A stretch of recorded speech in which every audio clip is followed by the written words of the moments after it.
తెలంగాణ రాష్ట్రంలో కల్వకుంట్ల కవిత గారు కొత్త పార్టీ పెట్టబోతుందా? ఆ పార్టీ పేరు టీబీఆర్ఎస్ గా పెట్టబోతుందా?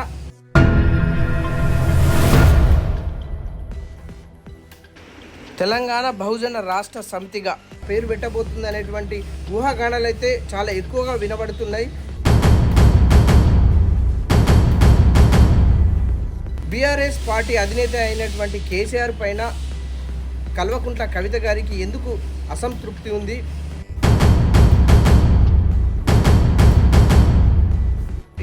కేసీఆర్ గారికి ఎందుకు లేఖ రాయవలసి వచ్చింది? అసలు కల్వకుంట్ల కవిత గారికి కేటీఆర్ గారికి పడి రావట్లేదా? అసలు వీళ్ళ మధ్య ఏం జరుగుతుంది? అసలు కేసీఆర్ చుట్టూన్నటువంటి కోవట్లు కేటీఆర్ గారేనా?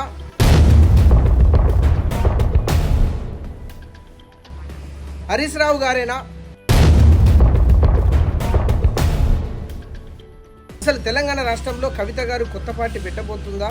కొత్త క్యాడర్ను ఏర్పాటు చేయబోతుందా? ఎందుకంటే గతంలో కూడా తెలంగాణ జాగృతి పెట్టి మహిళల్ని ప్రపంచవ్యాప్తంగా ఇక్కడ ఉన్నటువంటి తెలంగాణ సంస్కృతిని సాంప్రదాయాలను కూడా తెలియజేసేటువంటి కార్యక్రమాలు కూడా కవిత గారు తీసుకున్నారు. తెలంగాణ ఉద్యమంలో కూడా ఆమె పాల్గొన్నారు. తెలంగాణలో ఉన్నటువంటి ప్రజల సమస్యల మీద కూడా ఆమె మాట్లాడారు.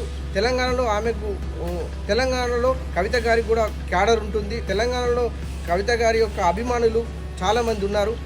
తెలంగాణలో మహిళలు కూడా కవిత గారికి వెన్నంటి ఉన్నారు. సోషల్ మీడియాలో ఆమె రాసినటువంటి లేఖ మీద అనేక అంశాల మీద ఆమె ప్రస్తావించినటువంటి అంశాల మీద చాలా వైరల్ అవుతున్నాయి.